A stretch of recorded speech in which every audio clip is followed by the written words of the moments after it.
Hi, good morning everyone. Welcome to this session. My name's Robin Moffat and I'm a developer advocate with Confluent. Confluent are one of the companies behind the open source Apache Kafka project. You may have heard of us.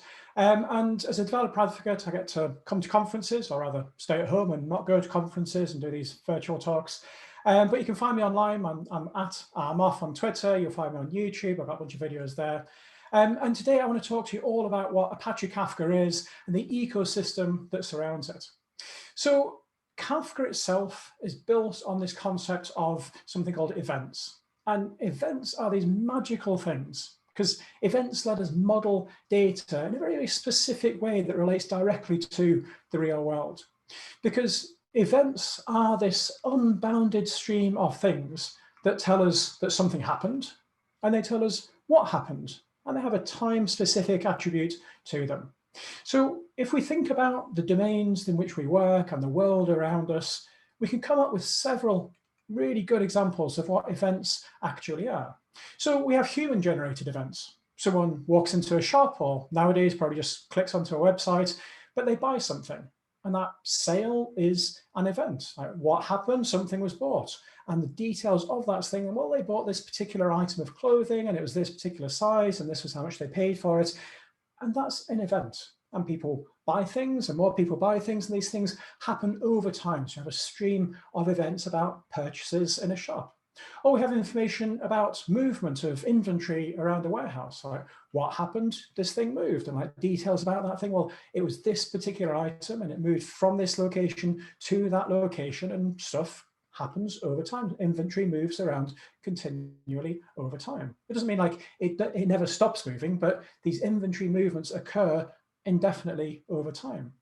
So we have things which generate events which are generated by human interactions. And we have machine-generated events also. We have like application logs that come from servers and say like this particular thing happened in the application. We have networking events, like our routers and our firewalls are continually capturing events, and this packet came from this place and going to that place on this particular port. Or our numerous IoT devices, our smart vacuum cleaners and washing machines and everything else, they're also continually emitting these streams of events. So events are everywhere, and events are very, very powerful because they let us do all sorts of things. But fundamentally, events model the real world around us. And because they do that, we can use them to build up the data structures that we have within our businesses. If we think about the data that we work with day to day, almost all of it started life as an event. It's just that we're used to capturing these things and sticking them in a database, sticking them in a NoSQL store, an object store, or something like that. But they started life as a stream of events. And by using events, we can do things like build systems that react to things when they happen, not like when they occurred last week and we eventually find out about it and process it and then we do something. We can actually do something as it happens. As a customer makes a purchase in a shop, we can find that out and we can do some follow-on event. As some inventory moves around, we can check that we've not depleted stock levels and we can react to that thing straight away. We can use these events to drive our analytics and get up-to-date pictures of what's happening in our businesses rather than what happened last week in our business. We find out about it this week. So events are super powerful, and we can use them to model the real world. We can use to drive these systems, and we can put them into databases and NoSQL stores and all the rest of it later on if we want to. But data starts life as an event, and using events to build our systems is often a great kind of like a nice easy path forward because we're working with the data in its original form. So we need a way to work with that data. So we've got this humble event. This event comes along, and actually there's probably lots of these events. So all these little rectangles represent our events. Now, when we think about events and event streaming, we maybe think perhaps kind of like from the big data lens that gets put on this sometimes of events as like this vast stream of data that's like happening as like a gazillion messages a second. And sometimes that's the case. Like you've got like Twitter and all sorts of large companies which have got like a lot of messages per second. But the real thing about events is that they are these streams of things which happen that are unbounded. It's that unbounded thing which is important. So you say, well, when's the last one come in? It's like, well, I don't know when the last one is because it is unbounded. So it's not necessarily about the velocity and volume of them, it's about the fact that they are unbounded. So we have these events, and we want a system which fits perfectly around this way in which they occur in the real world. So let's think about what that system actually looks like. So within these little rectangles, we want a system which is going to work perfectly well with them, but not try and constrain it too much in terms of a particular view on how we're going to work with them. So for now, we're going to say these little rectangles, these events, we're just going to treat them as a key value, no more so than that.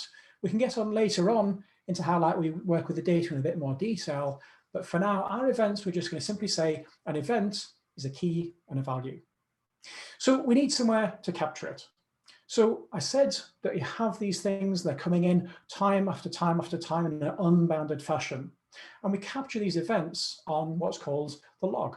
So the log is actually a very important construct in software architecture, because the log describes this idea that you have an immutable structure which captures things over time.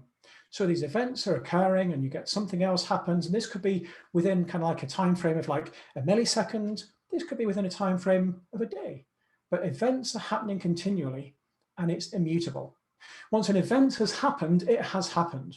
You cannot go back and unhappen that event. Once someone has bought something, you can't pretend they didn't. They may perhaps take the item and return it to the shop, but that return is a subsequent event. It doesn't negate the fact that they originally purchased it.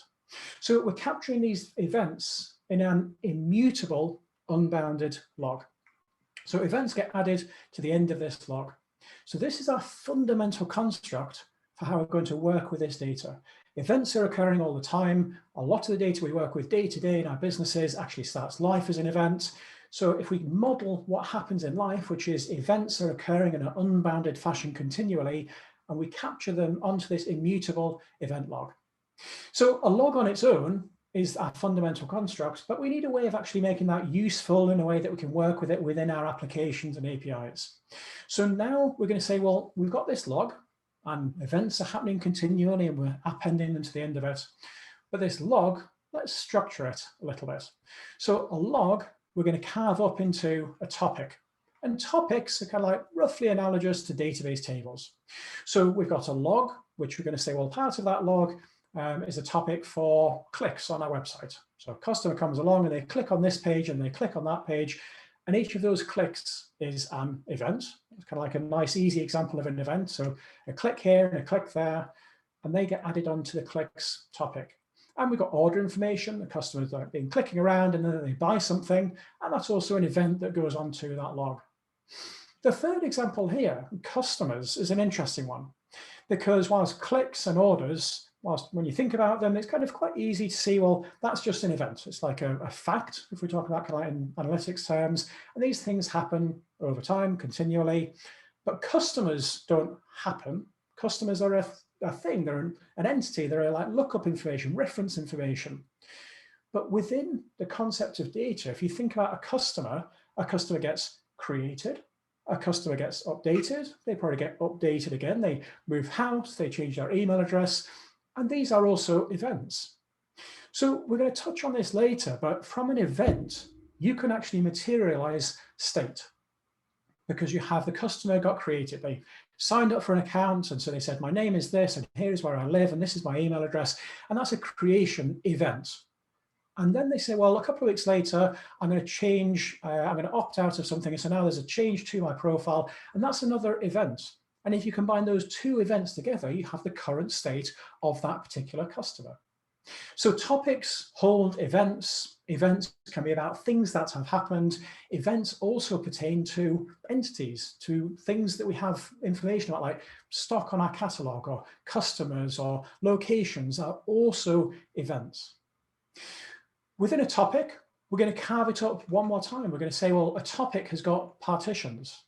And partitions give us another really useful attribute of an event streaming system. So we have this idea of immutability. Once an event has happened, it has happened. But we also have this idea of strict ordering. So within a particular topic, a topic is partitioned, and within each partition, you're guaranteed of the order of the events. You're guaranteed that the order in which you write it into a partition is the order in which you'll read it out of a partition. And if we go back to our example of customers, a customer gets created and then they get updated and then they get updated. Well, it's not much use for the person reading that data if you find out that the customer got updated before they even got created. That would make no sense whatsoever. Or if you're reading information about orders, well, we shipped this order before we fulfilled it. Well, that's the wrong way around. So capturing events in a strictly ordered manner is also really important. Let's think now about how we actually get that data in and out. And Kafka acts in this kind of pub/sub way in which you may be familiar with in other systems. But there are lots of characteristics about Kafka which makes it wildly different from other systems you may have in your mental model of like the vast technological landscape of like, oh, well, Kafka will just like bucket over here with like, I don't know, like other message queues, or over here with like big data systems. Kafka's an event streaming platform and has attributes which kind of like relate to other different things, but it's very much its own different category of software. So we have the concept of pub/sub, and within it, when we're going to publish the data, getting it onto the topic, we're going to produce data. There's a producer API, and it writes messages to the end of the log. So this log, as we described, is actually broken up into topics, which are broken up into partitions. So the producer will say, I would like to send data to this particular topic, and the data will go to the different partitions.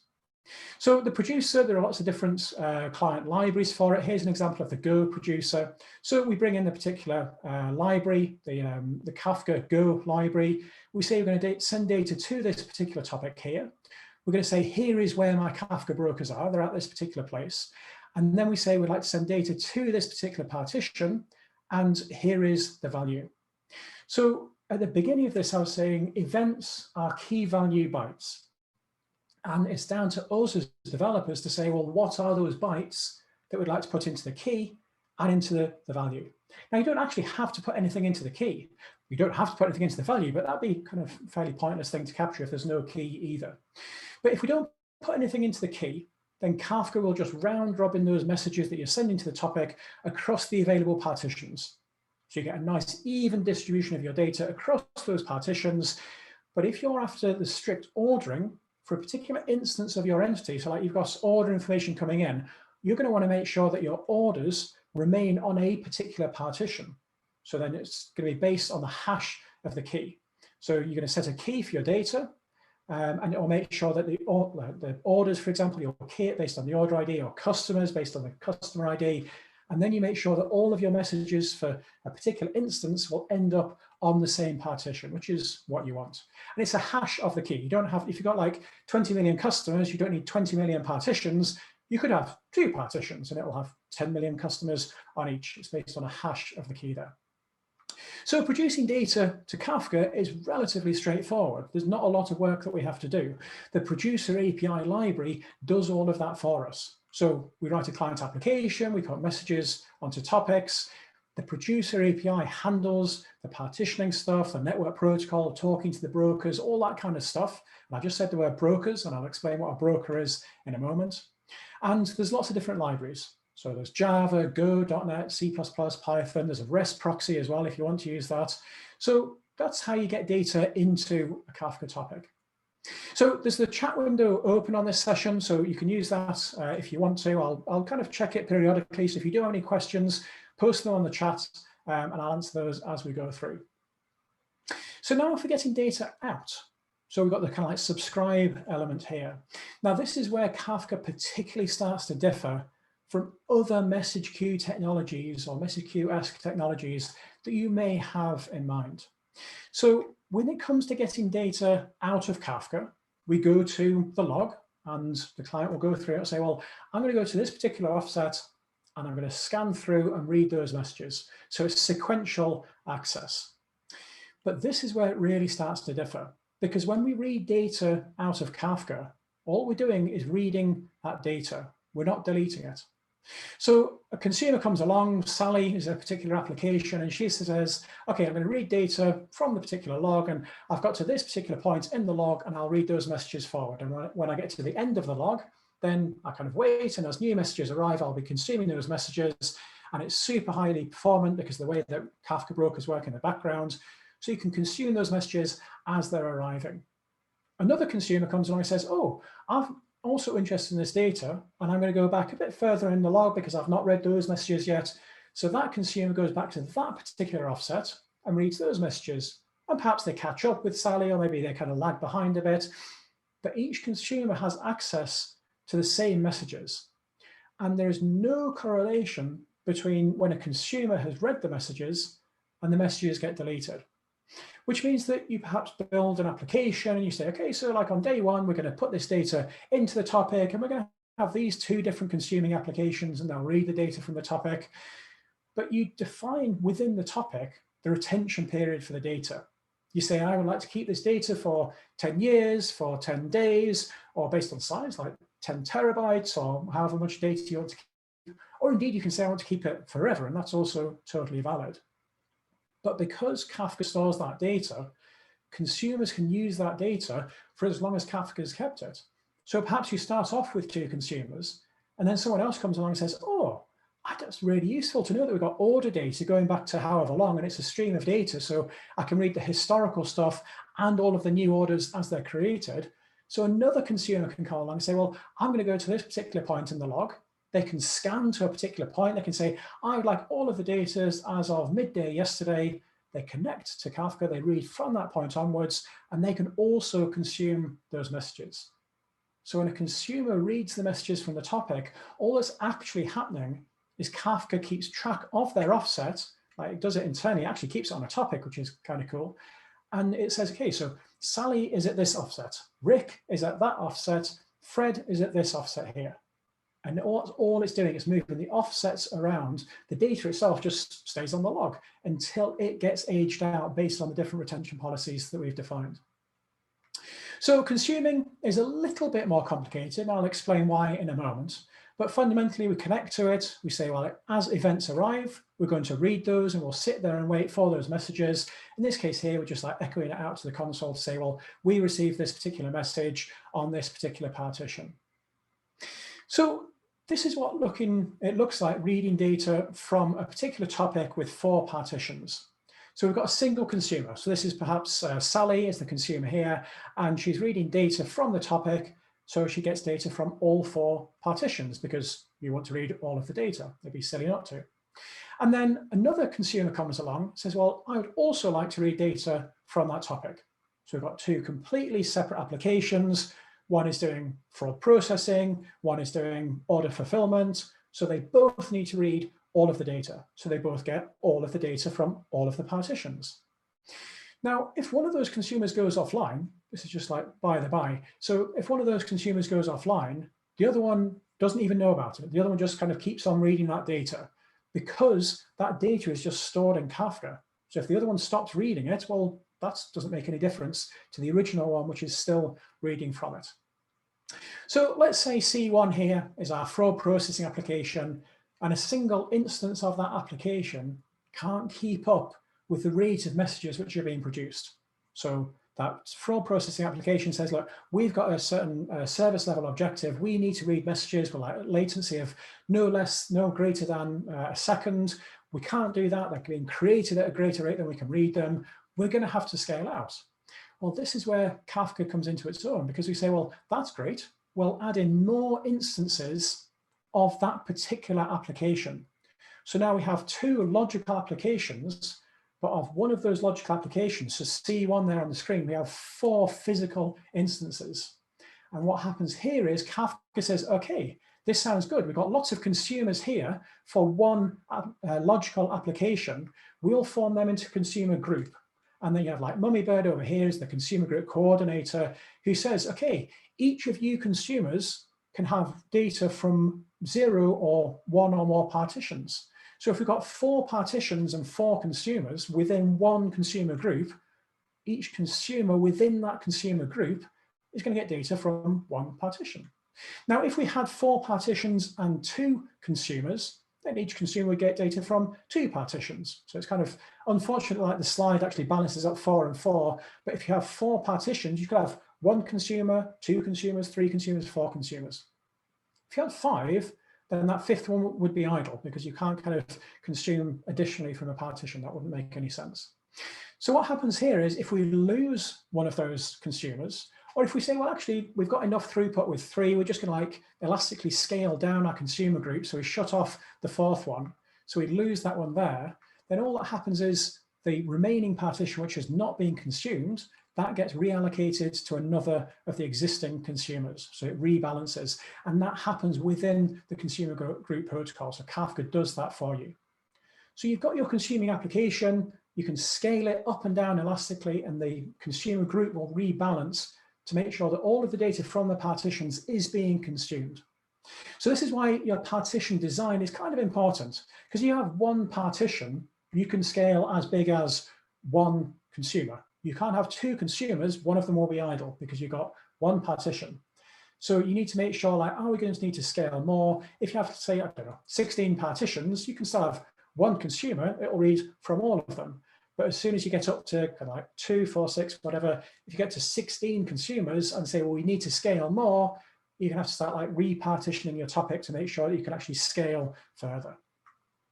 So to recap, our consumers, the concept's a little bit more detailed than the producer. Producers are like, here's some data, we send it to the topic. Whereas a consumer, we have this idea of consumer groups. We're still building a client application. We're fundamentally, all we're doing is we're reading messages from the topic. We're just reading the messages. We're not like deleting the messages once they've been read or anything like that. We're just reading from them. Kafka keeps track of this offset within the log of where each consumer's got to. And Kafka itself, it deletes the data based on retention policies that we as developers set. You can scale the consumers, assuming they're stateless. You just like add in more, and the consumer group will adjust accordingly. And again, lots of different client languages to suit the particular language of your choice. So we need somewhere to put our data. We've talked about like conceptually it lives on a log, but where's it actually going to physically reside? Like we want to be able to go and touch our data and see where it actually is. Well, this is where brokers come in, because I mentioned the word broker before. Now, brokers are like the actual physical thing that is Kafka. If someone says, is Kafka running? You go and say, is my broker up? That's the actual physical process that runs it.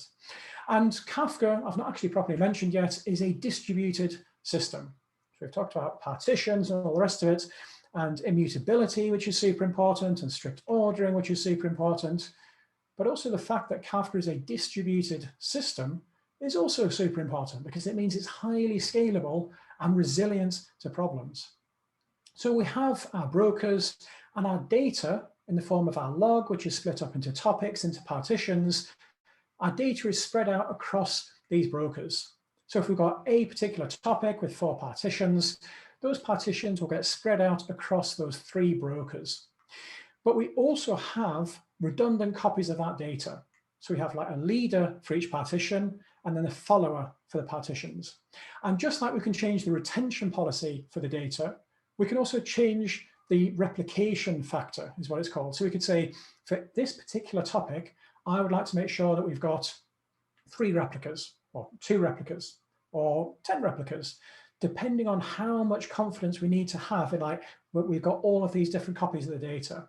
Because what happens is, because it's a distributed system, if we lose a particular broker, so let's say we lose broker 3, and that kind of goes up in smoke and the worst happens, we've still actually got all of our copies, so we've still got copies of the data. We've not lost any data, we just lost some of the redundancy.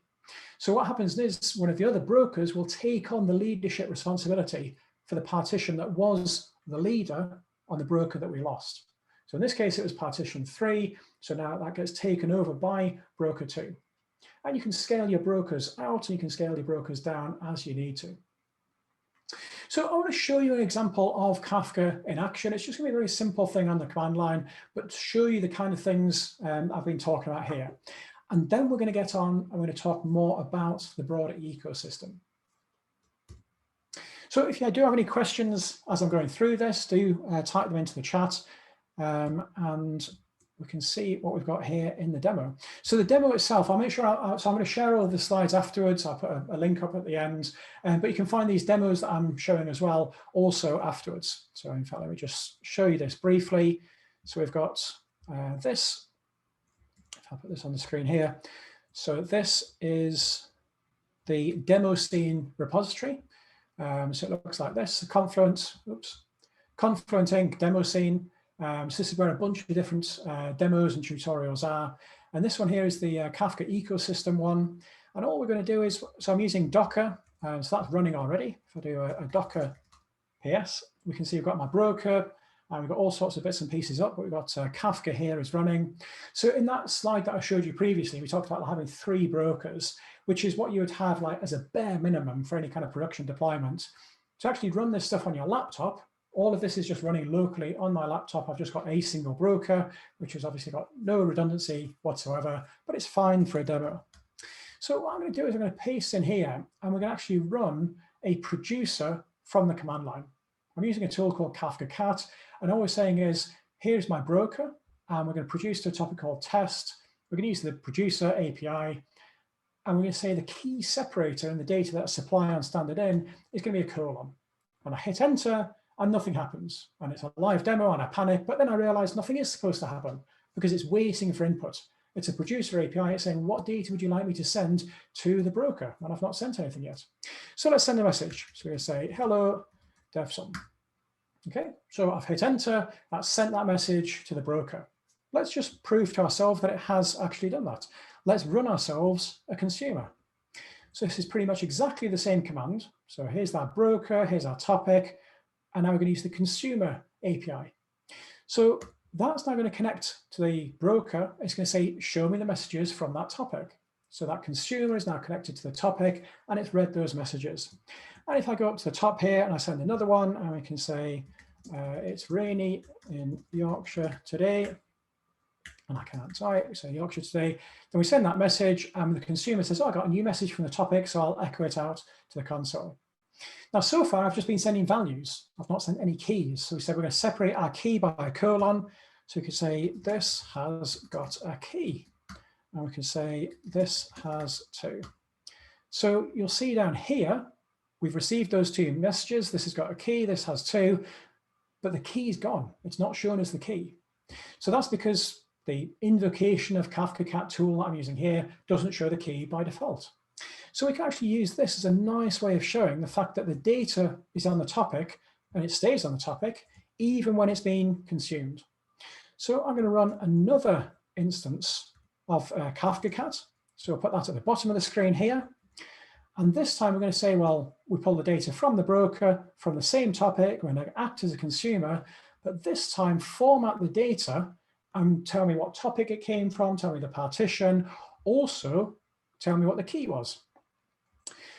We do this, and it says, okay, the topic was this, here's the partition, here's the offset here, and now here's the key. So you can see the first 2 had no key, this one's got key 1, 42, and here's our value. So when we produce the data at the top of the screen here, in this case, just using a command line, but we could use in the producer API library for Java, C++, Python, etc., we're sending it to the broker, it gets written onto the topic, and our consumers, and these are 2 separate consumers here, those consumers read the data from the topic, and then they display it on the screen based on how they've been told to. So this one here formats it nicely. This one here has the data, but it only shows the value because that's all we've told it to. So that's a very, very simple, straightforward example of Kafka in action. We send a message to the topic. That message on the topic is available for 1 or more consumers to read, and indeed to reread if they want to. Okay, so let us now dig in a little bit further. So what we've got so far is pretty good. We've got a system which lets us build out event platform, take streams of events which come from the world all around us and start to build applications around them. We can say when someone does this, we can react to it. So like this microservice over here can create this event, this one over here in a nicely loosely coupled fashion, consume that and read it and do something with it. But in a sense, we're only really scratching the surface of what you need in a platform for working with events. So let me walk through that in a bit more detail. If you think about the kind of things that people want to do with this data, perhaps they want to use Kafka as a broker in their microservice architecture. Perhaps they say, well, this sounds really cool because we've got Kafka and it lets us stream events and we can plug different things into it. We can stream data in from this place into Kafka, and then from Kafka we can push it out to one place. And actually, because Kafka stores the data, we can also push the same data over to somewhere else. And I want to get data in from this database, and I want to get data over to that place. And I've heard about this thing called the producer API. So I guess I'll write myself a bit of code, which is going to say, well, this database here, I'm going to go and write some C code, which is going to like poll the database, and any new messages, I'll write them onto a topic into Kafka. And then another team says, well, we want to get that data from the topic to S3. So, well, on our team, we use Ruby. So we're going to write some code, and it's going to connect to Kafka. It's going to use the consumer API, and we're going to pull that down, and we're going to push that data to S3. And then another team says, okay, actually, on our team, we're going to use Spark, and so we'll connect to our Kafka topic, and we know there's a consumer API, so we'll take this data and we'll now push it to HDFS using Spark. Or perhaps another team says, well, actually, we'd like to re-architect our systems away from a monolith built around the database that our applications plug into and move towards more of a microservice-based architecture. But again, we've got this need to get the data from a database into Kafka. So just like those other people did on the previous slide, they say, well, a database into Kafka. Okay, we're going to use the Java API. We're going to start polling the database, and we're going to like take each of the new records that we find and push them into Kafka, and we'll maybe do something kind of like unsavory with triggers, or do something, but we'll write our application here. And actually, all of this, as Admiral Akbar would say, is a trap. Because in writing applications to pull data from one system and push it into Kafka, and take data from Kafka and push it into another system, all that we're actually doing is reinventing the wheel, because that wheel has been invented, it has been perfected, and that itself is called Kafka Connect. So Kafka Connect is part of Apache Kafka, and Kafka Connect lets you integrate systems streaming data from them into Kafka, and from Kafka down to other systems. So in all of those examples I was showing you, whenever you're wanting to integrate systems with Kafka, so like you've got a database that you want to stream into Kafka, you've got data in Kafka that you want to push to another database, or to Elasticsearch, or Snowflake, or Redis, or ActiveMQ, or anywhere we want to get data between systems and Kafka, Kafka Connect does that for you. And the nice thing about it is it's just configuration file based. You don't have to write any code. You can go and write connectors if they don't exist, but most of them do. So it's just a case of configuring them to say, like, my data is coming from here and it's going to there. It's got a nice modular architecture, so you can plug and play the different components. So you can say, well, a connector speaks to the particular technology. You can apply transformations to the data as it passes through. And there's also pluggable SERDES. So you can say, like, the converter we're going to use first is going to take the data, it's going to serialize it into Avro, into protobuf, into whatever format you want to use. And then when data comes out, deserialize it accordingly. So you can head over to Confluent Hub to go and look for this long list of connectors that exist. I think it's touching on nearly 200 connectors now. I think it was 199 when I looked yesterday. But there's a huge ecosystem of different connectors out there. To run Kafka Connect, you can use it as a managed service in Confluent Cloud. You can run it yourself against your own Apache Kafka clusters, and it's a scalable distributed system also. So you can have a single Kafka Connect worker and the tasks run within it. You can scale it out, and it's fault tolerant. So if you lose one of those things, then Kafka Connect itself will rebalance and get that workload back onto the available workers. So we've got Kafka itself, which shows the brokers, which like we've got at the bottom of the screen there, which is where we've got our topics that are stored. And you've got Kafka Connect, which are separate processes, our Kafka Connect workers. They connect to the brokers, and they can do the integration work for us.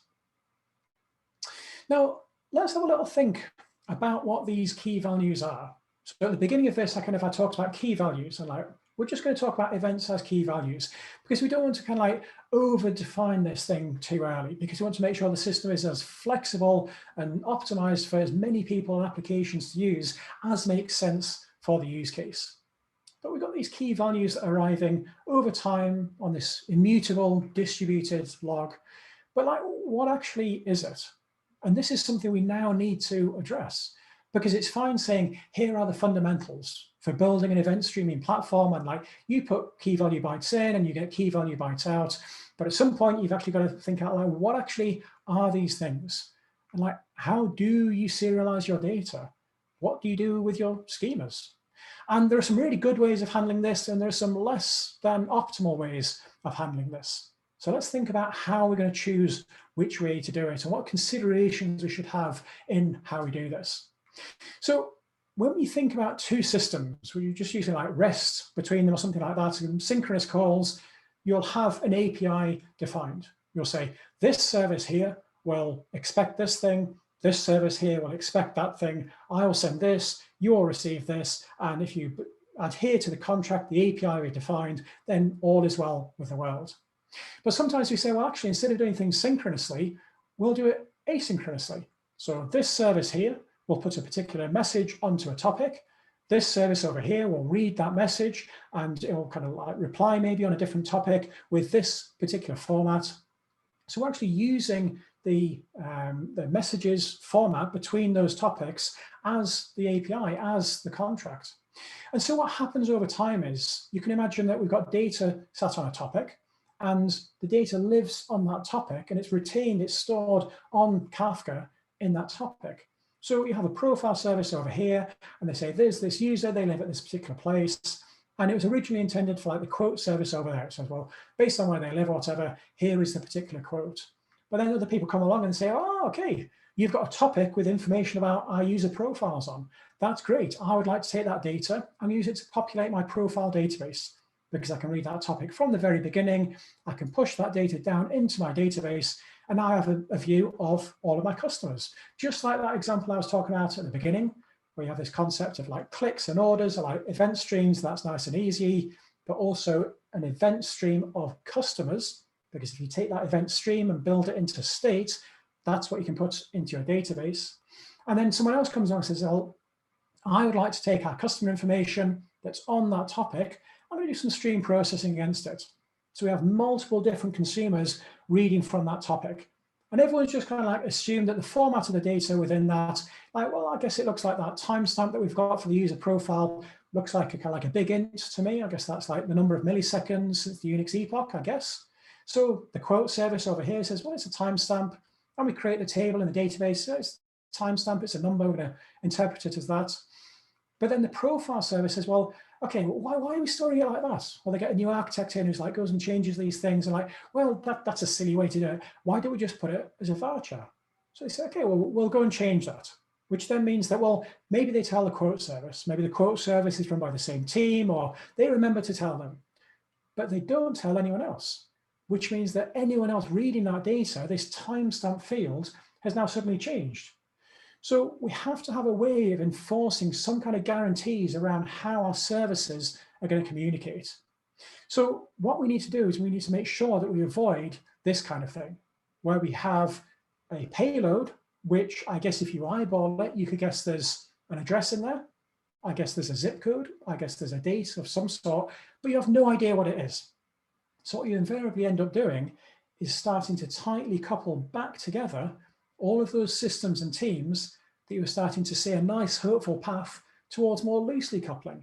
And instead of saying, well, I'm going to create this thing over here, and I'll put it onto a topic, and you can read it over here and do your thing with it, you say, well, I'll put it onto a topic, you'll read it, and you'll have to come back to me and like send me an email or an instant message or whatever, and say, well, yeah, but what are these different fields? And then you like added this thing in here, and like, what's the separator?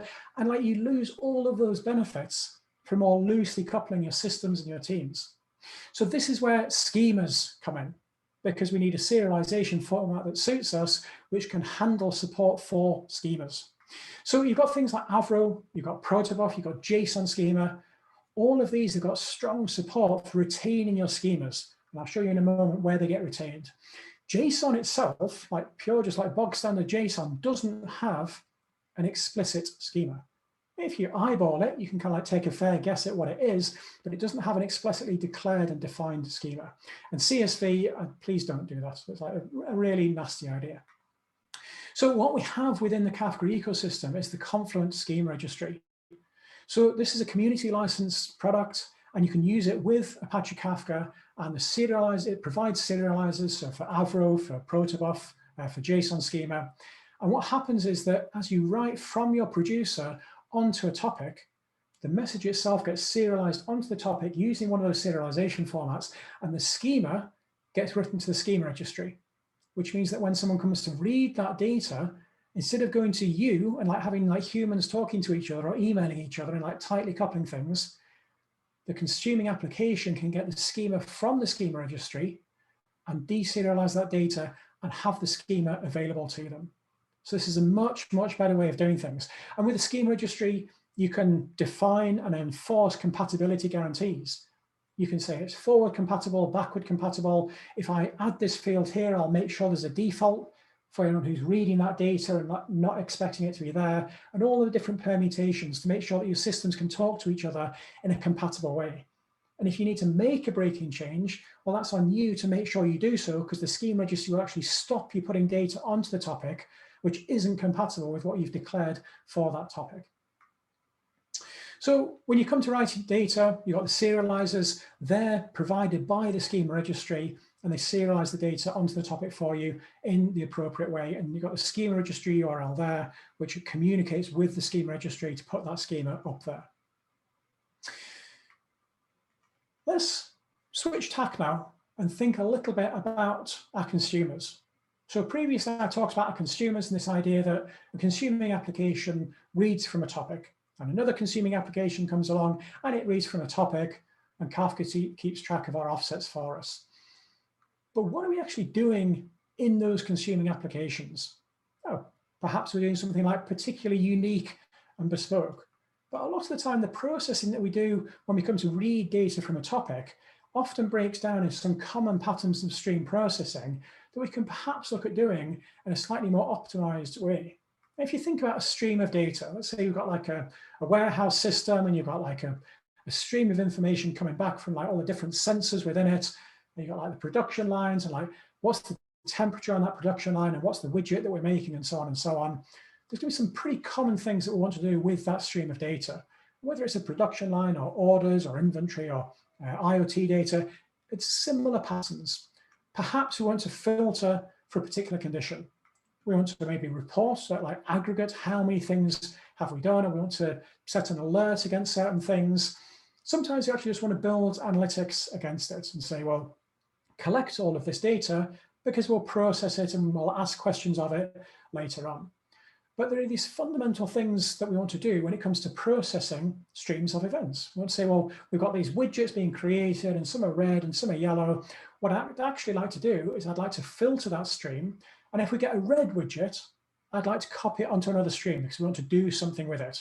We want to count them up, or we want to send an alert if we get a red widget, or we want to filter that inbound stream. Well, so there's something within Apache Kafka called Kafka Streams. And Kafka Streams is a Java library. And you can actually, instead of writing a consumer API to read those messages and filter them, you can use Kafka Streams to actually do that filtering for you. So it gives you an expressive way of doing that. So instead of building consuming applications and using the lower level consumer API, you can actually build streams applications instead. If Java is not your thing, perhaps if coding's not your thing, you can actually use SQL instead. So ksqlDB, again, community licensed thing, and it lets you declare what you want to do to a stream of data using SQL to declare it. So you say, I'd like to create a separate stream of widgets, select everything from the inbound one where it matches this predicate. So for each of these different examples, we can express them in SQL. We can say, select everything from here where this predicate is matched, where the weight is greater than 120 grams, or select a count of number of widgets broken down by production line, or take the average of this, and then if it's above this kind of thing for this particular period of time, send an alert. Or indeed, take all of the data from here and go and stream it over to S3 as it arrives. But with ksqlDB, we can do this. It acts as a stream processor, acts as a consumer and producer basically against Kafka topics, but using SQL to declare what we want to do with that data. So we can reconsume the data. Once we've processed it, we can start to cleanse it and then reprocess it. We can use it to populate analytics systems. We can also use it to drive our applications and our microservices. There's also another really interesting piece of ksqlDB, which is the DB bit, because we can actually, it can build within it a state store that we can query. So we can say, I've got information coming in about like transactions against a bank account. Within ksqlDB, we can build a materialized view. We can say build, like work out the sum of transaction amounts broken down by account ID. And then we can run a query and we can say, tell me what the current balance is for a given account. So for account ID 42, what's the current balance? So like, what's the result of that sum, which is continually running? Say, well, the current balance is 94. So that way we can actually materialize that state using a SQL statement. There's different pros and cons between ksqlDB and Kafka Streams. And it basically comes down to like, how much flexibility do you need? Are you a Java user? Are you not? You can have different ways of choosing which one to use. So as I said, the chat window is open. I've got it. Hopefully it's working. I'm going to refresh it there just in case it's working and mine's not showing anything. So if you do have any questions, I've got 5 minutes left. So if you do have any questions, put them into the chat box. But I will finish off by showing you a demo because I like doing demos. But if you do have any questions, then please do type them in there. You can also find me. There's my Twitter handle. So I'm at armoff is my Twitter handle. So if you do have questions, and you don't want to put them in the chat box, or you have questions but you think of them later, do send me a message on Twitter. I promise I'll make sure I reply. But with that, let me show you a demo. So this demo, again, you can find it on the demo scene repository. And this one, we're going to dig into a little bit more than just producing and consuming messages. So let's create ourselves a new window. And here, again, we're using Kafka Cat as a consumer. We're going to check out a topic we've got called trades. So this shows us trades. Okay, it's a data generator running on my server under my desk. And it's like buy and sell on this particular account and this particular symbol. And it's just like useful kind of data. So what we're going to do is we're going to take this data and we're going to say, well, I want to do several different things, but fundamentally, I want to build in my target database an aggregate for particular trades against a particular symbol. And I want to show you how easy it is to do that. And I know I say easy, which is kind of like quite a loaded term, particularly when you're teaching people new concepts, because it's easy to me because I've done it for a while, but I want to show you how few steps there are involved. So what we're going to do here is we're going to paste this, and this is going to launch up ksqlDB. So there's a command line interface, there's a web interface if you want to. So we're going to say, I'm going to create a stream on top of this Kafka topic called trades. So the stream is called trades. It's just like unbounded series of events, but it's got a schema. Okay, so that's the difference between a stream and a topic. If I say describe trades, this is okay, there is your schema. And that's come because it's Avro, so it's gone to the schema registry to pull that down. So now what we can do is you can say, well, select everything from that inbound stream where it's for a particular symbol. So it's okay, here is the data as it arrives, matching that symbol. And this is kind of like the live data as it's arriving now. So we're going to the topic. If it matches that particular thing, we're echoing it to the screen. And now what we're going to do is we're going to say, I would like to create a table within ksqlDB. And there's a whole talk. I go to my YouTube channel, it's like youtube.com/armoff, all about ksqlDB, which goes into this in a ton more detail. But we're going to create a table, which is this materialized view based on the site, with like, is it a buy or a sell, based on how many trades, what's the total value and the quantity every 15 minutes. And ksqlDB streams and tables are backed by Kafka topics. So if I say show topics, we can see we've got a topic here called trades by 15 minutes. So we've just started populating that topic. What we're going to do is we're going to push that topic over to a database. So we're using Kafka Connect here. We say send that data over to Postgres. If I head over to Postgres and launch that up, we can see we've got a table called trades by 15 minutes. So it's taken that Kafka topic, Kafka Connect has pushed that into the database, created the table, and it's populating it. So let's make that a bit bigger. So we can run that. So this is British summertime. So this is the windows that we're working with. And if we look at that one here, so 9 o'clock is the most recent, sorry, GMT, this is UTC, isn't it? You look at that one there, so 73 trades for each one. And if I run that again, we can see that's gone up. But what we've got is the aggregate that we're populating. I'm almost at time. I'm sorry to have rushed through that demo because I do enjoy it. I could easily spend like half an hour talking about it. But what we've got is this event streaming platform that we've built out around the concept of a simple event. Key value bytes is a huge scope that we can use putting schemas into there and all that kind of good stuff. We capture it on the log. Around the log, we have the APIs, the producer and consumer APIs. You have the connectors, you have stream processing, which gives us Apache Kafka. Confluent platform, Confluent Cloud gives you a bunch of other stuff around that, like UI and managed Kafka services and all that kind of good stuff. So with that, I'm definitely at time. I'm sorry to have to cut off, but do go and check out the slides. The link is there, armoff.dev/talks. Thank you very much for your time, everyone.